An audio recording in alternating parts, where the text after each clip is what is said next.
mon exploration en profondeur avec l'étrange destin de ce consultant à travers une narration empreinte de mystère, d'horreur et de réminiscence d'un passé sanglant. Cette découverte se veut une immersion dans l'âme tourmentée d'un homme et dans les visions troublantes qui se superposent aux limites de la réalité. Voici mon témoignage des 7 rencontres marquées par l'étrange. C'était un après-midi gris que j'accueillis au cabinet, ce consultant au regard fuyant. Dès les premiers instants, quelque chose en lui détonnait, une aura obscure, comme si le destin l'avait condamné à être le survivant d'un passé révolu et meurtrier. J'ai ressenti une énergie qui n'appartient pas à ce monde. Il y a en lui des traces d'un mal ancien. Je ne pouvais qu'approuver en silence, conscient que les apparences de ce consultant n'étaient qu'un masque dissimulant une vérité bien plus sombre. Dès le début de notre rencontre, le consultant paraissait perdu, en proie à des tourments dont il ne comprenait pas la source. Au fil de notre échange, ses paroles se mêlaient à des silences pesants, comme s'il tentait de cacher des aveux sur un passé dont il ne voulait plus parler. En ma qualité de médium, j'invoquais les forces de l'invisible afin de sonder les méandres de son âme, espérant y découvrir l'origine de cette violence latente. C'est alors qu'une vision soudaine m'envahit. J'aperçus, dans le labyrinthe de ses vies antérieures, l'image d'un homme au cœur de ténèbres, un être dont le regard foudroyant témoignait d'actes impardonnables. Dans un flash brutal, la mémoire d'un temps révolu se matérialisa. Je vis cet individu, en sa forme antérieure, brandissant l'arme du destin et semant la mort sur son passage. Des centaines de vies s'étaient éteintes sous sa main et le sang versé paraissait n'être qu'un tribut à une perversité sans nom. Pendant quelques minutes d'éternité, le temps sembla suspendu dans le cabinet. Une petite voix me murmura en chuchotant « Ce n'est pas l'homme que nous voyons aujourd'hui, mais bien le reflet d'une existence maudite. » La version ancienne de lui-même, marquée par la violence et la cruauté, se dévoilait en un kaléidoscope de souvenirs. Au-delà de l'évidence de ses visions, le consultant paraissait tourmenté par un dilemme existentiel.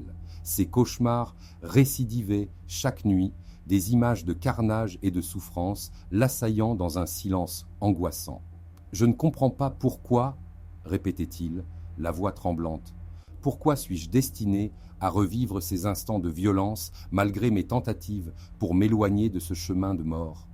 Selon moi, l'âme humaine accumule des dettes au fil de ses existences, et lorsque le solde devient trop lourd, le passé finit par se répercuter sur le présent. L'ancienne vie du consultant, celle d'un tueur impitoyable, n'était peut-être pas un simple accident du destin, mais la conséquence d'un pacte d'obscurité contracté avec des forces qui échappent à l'entendement humain. Nous explorâmes ensemble les méandres de son histoire intérieure, cherchant à comprendre comment un être marqué par tant de violence pouvait espérer trouver la rédemption. Dans un dialogue intimiste, le consultant révélait sa confusion. « J'ai l'impression d'être enchaîné à ce passé, comme si mes mains étaient condamnées à répéter ces actes horribles. Pourtant, je me bats pour devenir quelqu'un de meilleur. » Ces mots, prononcés entre 2 larmes et un silence douloureux, laissaient entrevoir une âme en quête de lumière, malgré l'ombre qui la poursuivait depuis toujours. Au sein du cabinet, l'atmosphère devenait de plus en plus lourde. L'énergie négative qui émanait du consultant semblait affecter l'environnement tout entier. Les objets vibraient d'une tension inexpliquée, et le murmure du vent paraissait porter les échos d'un passé lointain. Mon devoir n'est pas simplement d'amplifier ces visions, mais bien de chercher à guérir cette âme tourmentée. J'énonça alors une série de rituels ancestraux, empreints de symbolisme et invoquant l'harmonie entre le passé et le présent. Dans un mélange de prières, d'incantations et de méditations guidées, je tentais d'alléger le fardeau karmique qui pesait sur le consultant. Cet instant de communion nous sembla suspendu hors du temps, comme si les murs du cabinet devenaient les gardiens d'un secret millénaire. Chaque parole prononcée de ma part renforçait l'idée que, malgré tout, le consultant n'était pas condamné à perpétuer sans cesse la violence de son existence antérieure. Il existait une possibilité de transformation, une chance de réintroduire la lumière dans un cœur assombri par des siècles d'atrocités. Cependant, cette guérison ne pouvait se faire qu'en affrontant les démons intérieurs et en acceptant pleinement la responsabilité de ses actes passés. Les semaines qui suivirent furent rythmées par des séances intenses de débordements émotionnels et de révélations troublantes. Le consultant se voyait désormais confronté aux conséquences psychiques de ses actions. Chaque nuit, les cauchemars s'intensifiaient, répétant en boucle des scènes où le sang coulait en abondance et où chaque vie fauchée clamait vengeance. Dans ces instants d'angoisse, il se sentait presque irréel, en marge de sa propre existence. J'ai tenté de créer un espace de confiance propice à la confession. J'ai instauré des rituels visant à pénétrer les méandres du subconscient. J'ai utilisé notamment des techniques de méditation profonde et des visualisations guidées pour l'aider à apprivoiser ses visions. Au fil de ces rencontres, le consultant finit par avouer un sentiment de fatalité, comme s'il était destiné à répéter sans cesse une séquence tragique qu'il ne parvenait pas à modifier. « Je sens que mon âme est en guerre avec elle-même », confia-t-il lors d'une séance particulièrement éprouvante. « Une partie de moi réclame le pardon, tandis qu'une autre s'accroche à la violence de l'autre vie, comme prisonnière d'un destin cruel. » Pour moi, ces paroles étaient le reflet d'un conflit karmique, un combat intérieur entre la rédemption et l'anéantissement.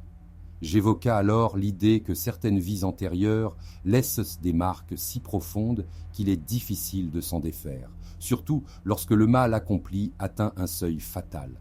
Pourtant, j'insista aussi sur la possibilité d'un réveil spirituel, un moment décisif où l'individu choisit consciemment de réécrire son histoire. Avec le temps, sous ma guidance patiente de Maxime, j'ai entrepris une analyse plus fine de la symbolique entourant ces visions. Je découvris que le consultant se voyait en partie comme le réceptacle d'un pacte ancien, une liaison mystique avec des forces occultes qui l'avaient conduit vers une destinée sanglante. La bande sonore de son existence était rythmiquement marquée par des pulsations de douleur, de culpabilité et d'horreur. Au cœur de cette exploration, je me confiais à moi-même en aparté. Chaque être humain porte en lui des cicatrices invisibles. Parfois, le pire de nous-mêmes émerge de la profondeur d'un passé que nous n'avons jamais complètement accepté. La violence que tu vois n'est rien d'autre qu'un écho de cette négation, une lutte pour se réapproprier sa vérité. Il était évident que pour le consultant, une véritable guérison ne pouvait s'opérer qu'en intégrant ses parts d'ombre. Je l'aidais à écrire un nouveau chapitre de son existence en l'incitant à affronter non seulement ses démons, mais aussi à accepter la possibilité d'une transformation radicale.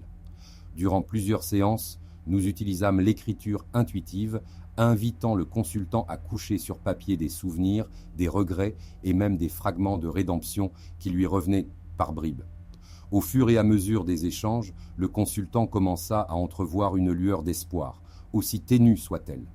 Les cauchemars persistants se transformaient peu à peu en une série d'épreuves à surmonter, et il se mit à comprendre que le passé ne pouvait être effacé, mais seulement compris et intégré. Cette prise de conscience fut un moment charnière dans son parcours vers la guérison. Je insista sur l'importance de l'acceptation, affirmant « Chaque vie, même celle marquée par une violence indicible, recèle en son sein la possibilité d'une renaissance. C'est dans l'acceptation de ses erreurs et dans le travail sur soi que l'on trouve le chemin de la lumière. » Ainsi, les séances devinrent le théâtre d'un véritable travail introspectif. Le consultant apprit à reconnaître ses pulsions, à comprendre d'où provenait cette violence et à identifier les schémas répétitifs qui le liaient à son passé. Dans une atmosphère empreinte de compassion, il réalisa que le chemin de la rédemption ne se trouvait pas dans l'oubli, mais dans la connaissance. Une nuit, lors d'une séance particulièrement intense, le consultant connut ce que nous pourrions qualifier de révélation cathartique. Alors que les ombres de son ancienne vie se déployaient devant nous comme un cortège de spectres, il s'exclama « Je ne veux plus être cet homme ». Dans un moment de vulnérabilité rare, il fit face à la source de toute sa douleur. Je guidais alors une méditation profonde, invitant le consultant à se projeter dans une réalité où l'ombre et la lumière cohabitent en équilibre. Dans cette vision, il se vit comme un individu capable de transcender la violence de son passé. Des images de réconciliation et de pardon apparurent alors, symbolisées par un laboratoire spirituel dans lequel chaque acte de violence passée se transformait en une leçon salvatrice. Cette confrontation intérieure, bien que douloureuse, ouvrit une porte sur une possible rédemption. L'atmosphère dans le cabinet changea peu à peu. Les murs, témoins silencieux de tant d'émotions, semblaient se radoucir, et la lueur vacillante d'une bougie révéla des détails d'un monde un peu moins sombre. C'était comme si, pour la première fois depuis longtemps, la peur cédait la place à l'espoir et la culpabilité à une volonté sincère de changer. Malgré ces progrès, le voile du passé ne se levait pas aisément. Les heures sombres persistaient et le consultant devait continuellement lutter contre des impulsions quasi primitives. Chaque épisode de violence intérieure le ramenait à sa vie antérieure, à ce temps où il était le bourreau d'innombrables âmes innocentes. Le poids de la responsabilité le hantait, et il avait du mal à le porter. Je lui rappelai que le chemin de la transformation était semé d'embûches, et j'insista sur la nature cyclique des épreuves karmiques. La vie nous confronte parfois à nos propres démons pour que nous apprenions à les dompter. Ce n'est pas une punition, mais une opportunité, si douloureuse soit-elle, de renaître. Cette vérité resta en suspens dans l'air du cabinet, comme une invitation à l'introspection. Le consultant parvint à accepter que son chemin ne serait pas linéaire, qu'il devrait, de temps en temps, replonger dans l'obscurité avant d'en renaître. Chaque rechute dans le passé devenait une leçon, chaque cauchemar une clé pour ouvrir la porte d'un avenir plus éclairé. Les mois s'écoulèrent, et avec eux, la dynamique du cabinet se transforma profondément. Ce qui avait commencé comme une confrontation brutale avec un passé meurtrier se muait peu à peu en une quête de compréhension mutuelle et de guérison spirituelle.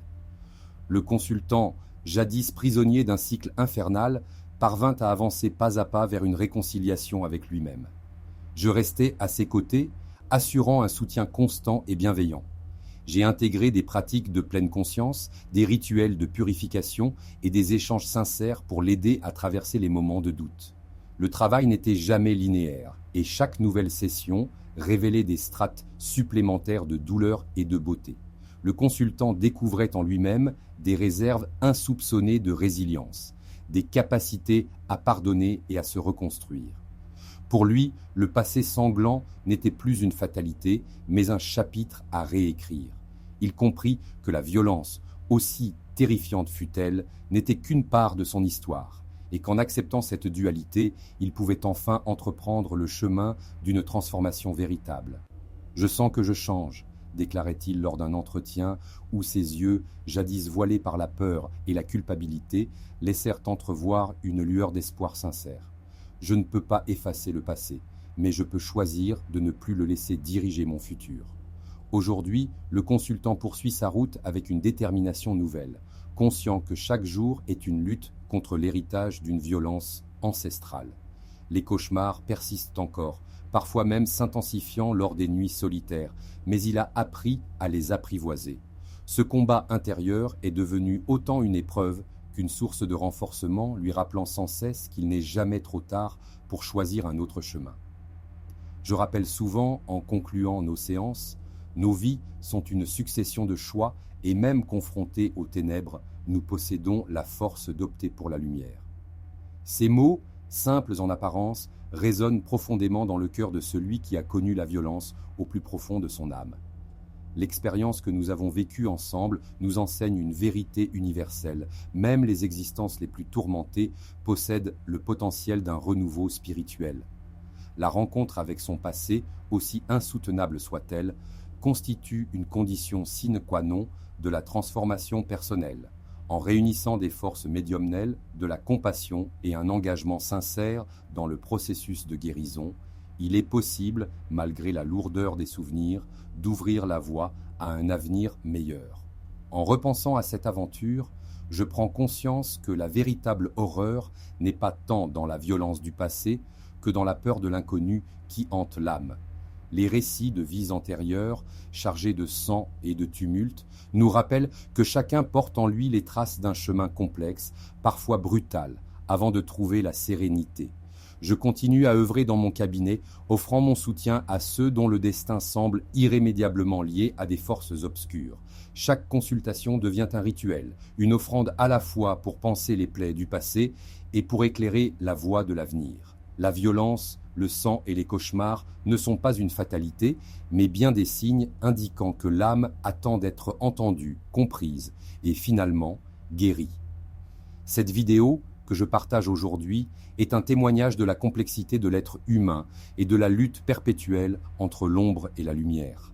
Très prochainement, retrouve la suite passionnante de cette vidéo et surtout abonne-toi et like si cette vidéo t'a plu. Bienveillance à vous et à très bientôt.